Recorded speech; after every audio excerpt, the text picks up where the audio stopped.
Hola, hola, ¿todo bien? Buenas tardes, ¿me escuchan?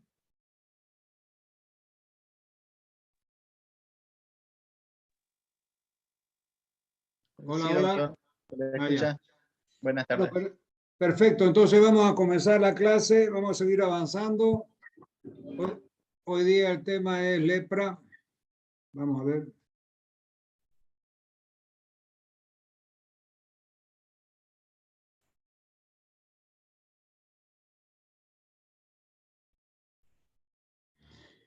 Muy bien, ahí tenemos entonces el tema de lepra.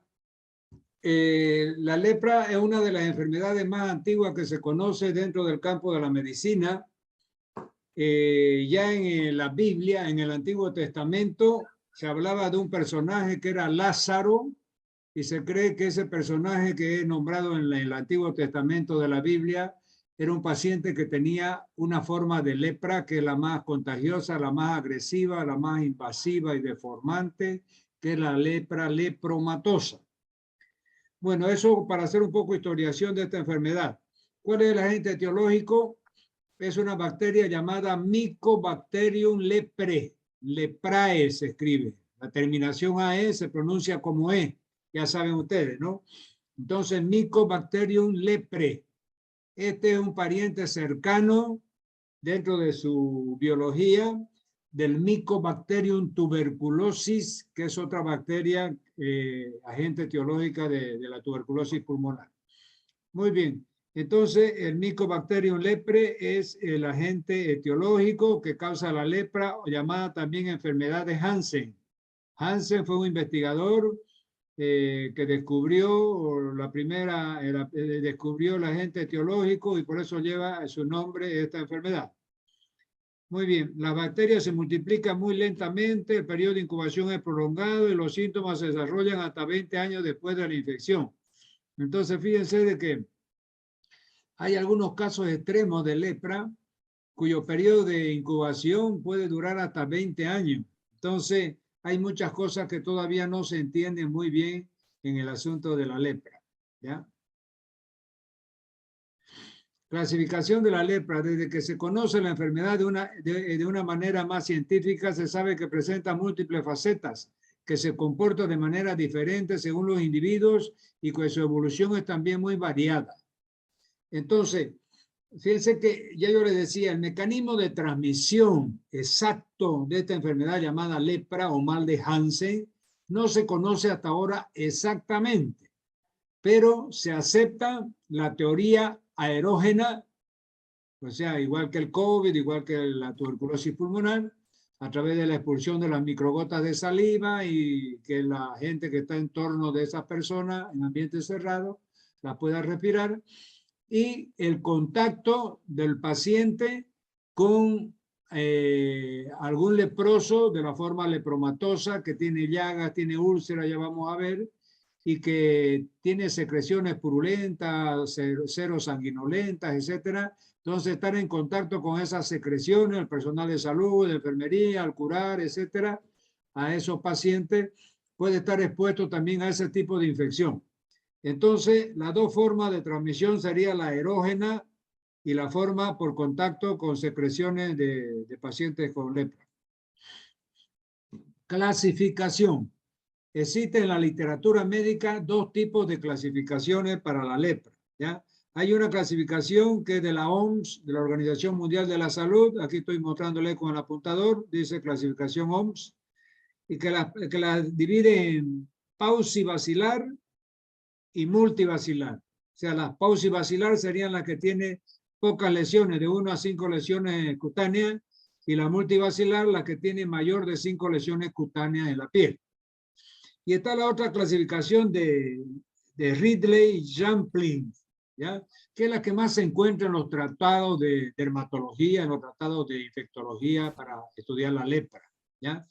Y esta clasificación es la que generalmente se maneja dentro de la especialidad esa de dermatología, fue considerada una enfermedad de piel la lepra, ¿no? Entonces, lo que tienen que ustedes fijarse y fijar en su memoria es esta clasificación de Ridley y Jampling, que se refiere a que existirían 4 tipos de lepra. Y yo lo voy a subrayar, porque fíjense que aquí hay 6, pero de estas 6, solamente 4 son las que se manejan, es decir, en la práctica. Primero, tenemos la forma indeterminada, la primera forma de la lepra. Segundo, la forma tuberculoide. Tercero, la forma borderline. Borderline en inglés quiere decir frontera, límite. ¿Por qué? Porque este tipo de lepra tiene síntomas de la tuberculoide y síntomas de la indeterminada. Entonces estaría en la frontera de ambas. Entonces por eso ya se ha castellanizado la clasificación de ese tipo de lepra de una palabra inglesa que es borderline, que quiere decir límite o frontera. Y la última es la forma lepromatosa. Fíjense estas otras dos, media borderline, lepromatosa, etcétera. Esa, olvídense, son las 4 que les he nombrado. Si yo les pregunto cuál es la clasificación de la lepra, según Ridley Joplin, 4 tipos: indeterminada, tuberculoide, borderline y lepromatosa. ¿Ya? Muy bien, vamos a seguir así.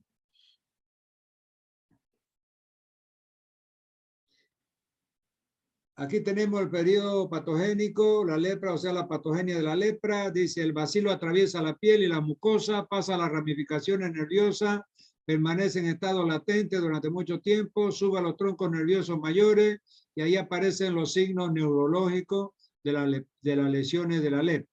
Entonces, ese sería el camino que recorre la patogenia. Vamos a la siguiente. Vamos a ver entonces la primera forma clínica, que es la forma incaracterística o indeterminada. Fíjense que yo a veces bromeo con los alumnos y les digo, la forma característica, ya, o sea, los síntomas de la característica, los síntomas de la forma incaracterística tienen las siguientes características. Entonces parece un contrasentido, ¿no, verdad? Es decir, está hablando de que es una forma incaracterística, pero tiene síntomas que la caracterizan. Entonces vendría a ser, la forma incaracterística tiene estos síntomas característicos, ¿ya? Entonces, a veces es mejor, para evitar ese lenguaje así medio que puede confundir, entonces es mejor definirla a esta forma incaracterística como indeterminada, porque tiene los dos nombres. Fíjense ustedes en el título, dice forma incaracterística o indeterminada. Muy bien, entonces vamos a decir, la forma indeterminada o incaracterística de la lepra, los síntomas que presenta son los siguientes. En primer lugar tenemos lesiones en piel, ¿ya? Tipo erupción, no podemos decir mancha porque mancha es una palabra popular, ¿no, verdad? Común y corriente. Entonces, dentro de la terminología médica, las manchas que hay en piel se llaman como erupciones, ¿no, verdad? Pero cuando son más definidas, se puede hasta usar mancha, ¿ya? Pero cuando son un poco indefinidas, como en las enfermedades eruptivas, se habla de erupción. Pero hablemos de manchas. Son manchas que tienen 4A. Entonces es una mnemotecnia interesante para recordar las palabras que comienzan con A. Son 4 palabras que comienzan con A. Y es la característica de las manchas de esta forma de lepra llamada indeterminada, ¿ya? Primero, acromía. La palabra acromía quiere decir falta de pigmentación en la piel. Ustedes saben que la pigmentación de la piel es dada por los melanocitos. Entonces, las personas de tez oscura tienen bastante melanocitos y estas manchas se ven de color blanca, sin melanina. Y en las personas de color, de tez más blanca, se ven de color rosadito. Entonces, en ambas tipos de manchas, en ambas razas, está la raza más oscura y la raza más blanca, es decir, hay acromía, o sea, hay disminución de la pigmentación de la piel. Primera. Segunda, hay anestesia.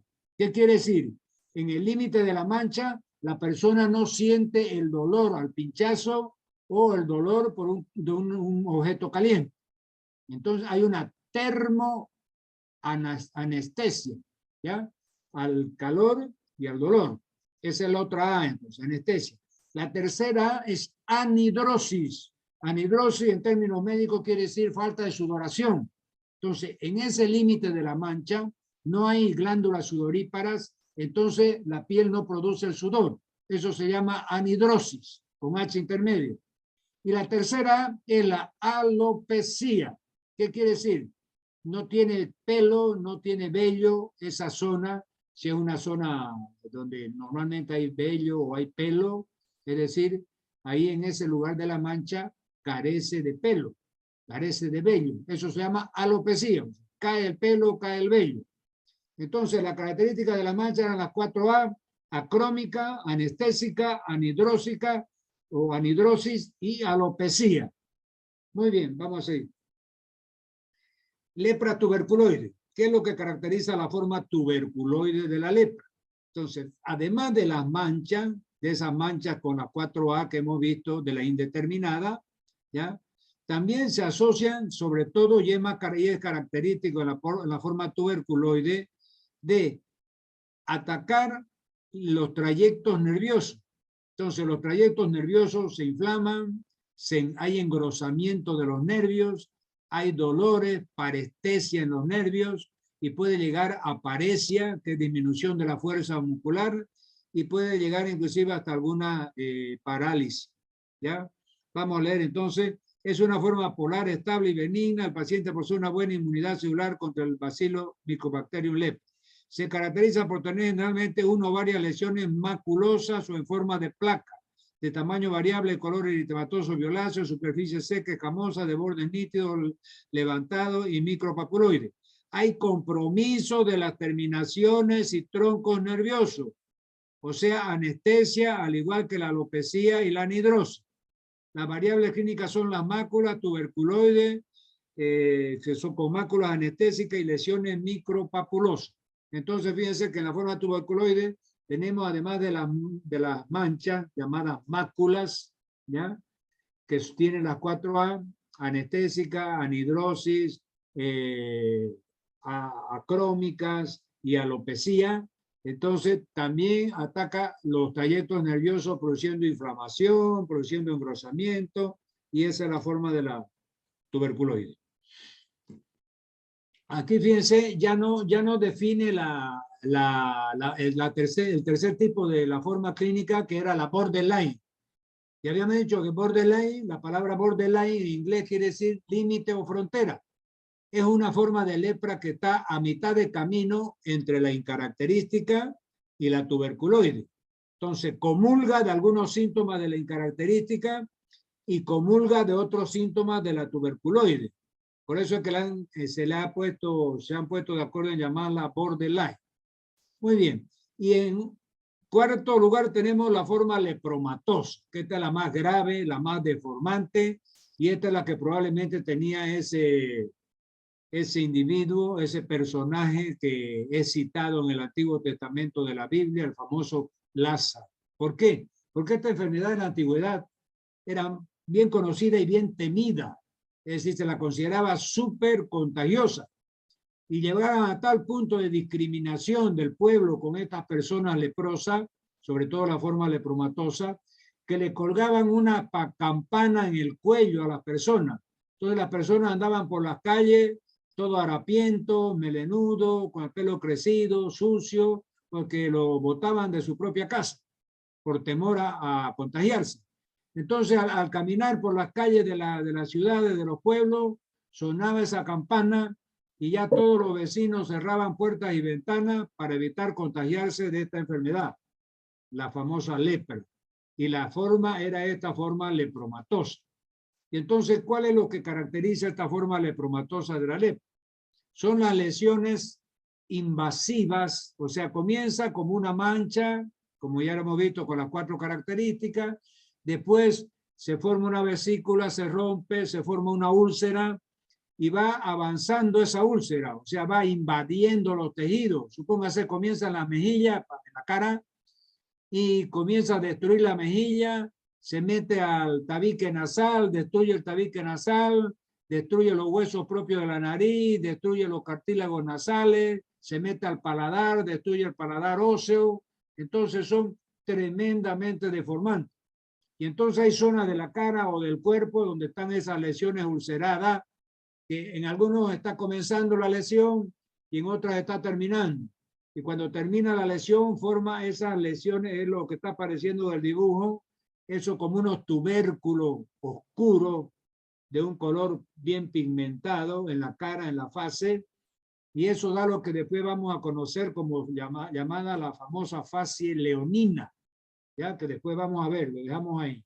Entonces, esa es la forma de la transmisión. Vamos a leer un poco aquí. Lepra o enfermedad de Hansen, enfermedad granulomatosa crónica de los nervios periféricos y tejidos superficiales, en particular los de la mucosa nasal. Hay lesiones cutáneas, lesiones faciales que provocan desfiguración. 3. Transmisión de persona a persona. Ya hemos visto. A través de las dos teorías, la teoría erógena y el contacto con las secreciones, como ya hemos visto anteriormente. 4. Mecanismo de transmisión desconocido. Fíjense que aquí, voy a ver con mi apunte para que no vea que yo se la estaba charlando. ¿Ya? Fíjense aquí. Mecanismo de transmisión, 2 puntos, desconocido. Entonces, hasta ahora, siglo XXI, no se sabe exactamente el mecanismo de transmisión de esta enfermedad llamada mal de Hansen o lepra.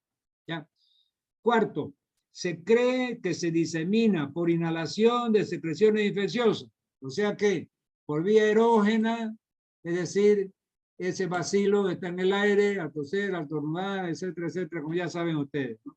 Y a través del contacto cutáneo con secreciones respiratorias, exudado de las heridas, etcétera, etcétera. ¿Ya? Que ya hemos visto. Sigamos. Entonces aquí va a tener la forma, fíjense aquí, fascie leonina, forma lepromatosa. Lo que yo les decía, la famosa fascie leonina es causada por la forma lepromatosa de la lepra y lo que la describen, es decir, recuerdan, según ellos, esa fascie, ese tipo de fascie, recuerda un poco al león africano. Si ustedes se acuerdan del león africano, tiene una melena, después tiene una nariz ñata que parece una teja volcada, no tiene cejas. Entonces estos pacientes, fíjense, le destruye la nariz, aquí en este dibujo, fíjense aquí, le ha destruido el cartílago nasal, el tabique, hay un hueco aquí en la nariz, hay, los labios también tienen una destrucción y por la parte interna el paladar duro, el paladar blando también están destruidos. Hay caída de la ceja. Estos pacientes se les crece el cabello porque andan deambulando por ahí, nadie los quiere recibir, ni la familia. Y entonces la melena del cabello crecido, fíjense las cicatrices que tiene aquí encima de esa nariz que fue destruida y se ha cicatrizado un poco, la caída de la ceja y toda esta facción, esta expresión, se le ha convenido en llamar fascie leonina, o sea que más o menos recuerda la fascie de león africano, ¿ya? Entonces vamos a leer aquí, formación de pliegues y arrugas, fascie leonina, y caída de los lóbulos auriculares, orejas de campana. Fíjense que los lóbulos auriculares de la oreja se caen y se alargan, fíjense las orejas largas aquí, viene prácticamente de la parte inferior del ojo hasta aquí, hasta el cuello, el lóbulo de la oreja. Entonces, esta es la famosa fascie leonina. Aquí está también fascie leonina, fíjense, entre comillas, aquí de perfil, aquí de frente, con el hueco en la nariz por destrucción de los labios, la boca, el paladar. Y aquí tenemos las cicatrizaciones en la fase que dan lo que se llama esos pliegues y esas arrugas que dan esa expresión de la fascie leonina, ¿no? Sigamos. Muy bien, entonces definición de caso, bueno, eso ya es presentando un caso. Diagnóstico. ¿Cómo se hace el diagnóstico de la lepra? Entonces, hay 4 exámenes que pueden ayudarnos a hacer el diagnóstico de certeza de la lepra. ¿Ya? Primero, una biopsia de la piel de la lesión. O sea, saca usted un pedacito, anestesia, un pedacito de la lesión en la piel, ya sea en lugar de las manchas esas que tienen esas 4 características, en el lugar de la úlcera, donde la lepromatosa, en la parte de los nervios, en la parte tuberculoide, la manda de anatomía patológica y allá le vuelve el resultado de la biopsia. Segundo, examen de raspado de la piel o mucosa. En vez de cortar y sacar un pedacito de tejido, usted con el bisturí raspa la piel donde está la lesión y ese raspado lo manda también a anatomía patológica y allá le viene el resultado. Después la tercera se llama prueba de la lepromina. ¿Qué es la lepromina? La lepromina es la proteína del agente etiológico de la lepra, o sea, del Mycobacterium lepre. Es decir, el Mycobacterium lepre tiene un componente proteico que es la lepromina. Ese componente proteico llamado lepromina se inyecta en la cara interna del antebrazo y se lee la respuesta a las 48 o 72 horas. Si el diámetro es más de 20 milímetros, la prueba es positiva. Y si el diámetro es menor de 20 milímetros, o sea, casi no hace roncha, es negativa. Eso se llama prueba de la lepromina o prueba de Mitsuda también. Fíjense que aquí no está ese nombre. Yo se lo estoy dando aparte. Fue un japonés el que descubrió ese tipo de prueba y le puso su nombre y se llama prueba de Mitsuda. ¿Ya? Así como hay otro apellido japonés, Sakamoko, este se llama Mitsuda, ¿ya? Pero ese es su apellido. Muy bien. Cuarto examen clínico. Ninguna prueba serológica tiene valor. Entonces, fíjense ustedes que a pesar de que usted se esfuerza como médico para llegar al diagnóstico, puede ser de que después que le haga esas 3 pruebas, todavía quede en duda si se trata de una lesión leprosa. Eso es lo que nos está diciendo aquí. Ninguna prueba serológica tiene valor. Es decir, las pruebas serológicas son las que se hacen con sangre. ¿No es verdad? O sea, usted quiere hacer el diagnóstico con sangre y entonces son muy inconclusivas, ¿ya? Ahora, estas pruebas que usted hace, por ejemplo, la biopsia, esa es bastante conclusiva, o el raspado de piel en la mucosa, ¿ya? El test de la lepromina también puede quedar medio dudoso, que tiene 20 milímetros, dice que tiene menos, otro que tiene más, eso puede llevar a alguna duda, ¿ya? Fíjense que aquí en Santa Cruz, en el departamento de Santa Cruz, el hospital de referencia para tratar este tipo de patología, como la lepra, que es una patología dermatológica que está catalogada como una dermatopatía, es el hospital de Jorochito. Entonces, cuando usted le llega a su consultorio un paciente con una sospecha diagnóstica de lepra, entonces usted lo que tiene que hacer es una cartita refiriendo al paciente, transfiriendo al paciente al hospital de Jorochito. Allá lo van a ver, le van a hacer toda la prueba diagnóstica y si se constata que es una lepra, le van a dar los remedios gratuitamente porque es un tratamiento largo, 6 meses, 1 año, después vamos a ver hasta 2 años a veces. ¿Ya? Y entonces esos medicamentos dados gratuitamente por el SEDE, por el gobierno municipal, etcétera. Y entonces por eso es que ese debe ser el procedimiento. Entonces ustedes ya tienen que ir aprendiendo también a cómo transferir, a cómo, es decir, hacer el encaminamiento de los pacientes que tienen alguna referencia en algún otro establecimiento de salud, porque allá es la referencia departamental de los casos de lepra. Muy bien, criterio diagnóstico ya lo hemos visto. Ahora, prevención. ¿Cómo se hace la prevención de la lepra? Fíjense que en esta enfermedad, cuyo mecanismo de transmisión es medio desconocido, porque toda la prevención se basa en el mecanismo de transmisión. Es decir, siempre si es una enfermedad que transmite por vía erógena, tiene un mecanismo de prevención. Si es una enfermedad que transmite por vía oral, por la ingestión de agua contaminada, como el cólera, por alimentos contaminados, tiene otro mecanismo de prevención, ¿no? Entonces aquí queda muy difícil saber realmente cómo prevenir esta enfermedad 100%, es decir, porque se desconoce parte de su mecanismo de transmisión. Pero ya la teoría de la transmisión erógena y por el contacto con las secreciones ya hace de que la prevención se haga por medidas higiénicas. O sea, el personal de salud que va a curar un leproso que tiene herida, tiene la forma lepromatosa, tiene que vestir una indumentaria especial. Un delantal de plástico, gorro, barbija, guante, barbijo, guante, etcétera, para evitar ser salpicado con esas secreciones y pueda infectarse, ¿no es verdad? Después se está usando también la vacuna que se usa contra la tuberculosis, que es la BCG. Se está utilizando también para la prevención de estos casos y tratamiento de la lepra. Prevención, entonces fíjense aquí.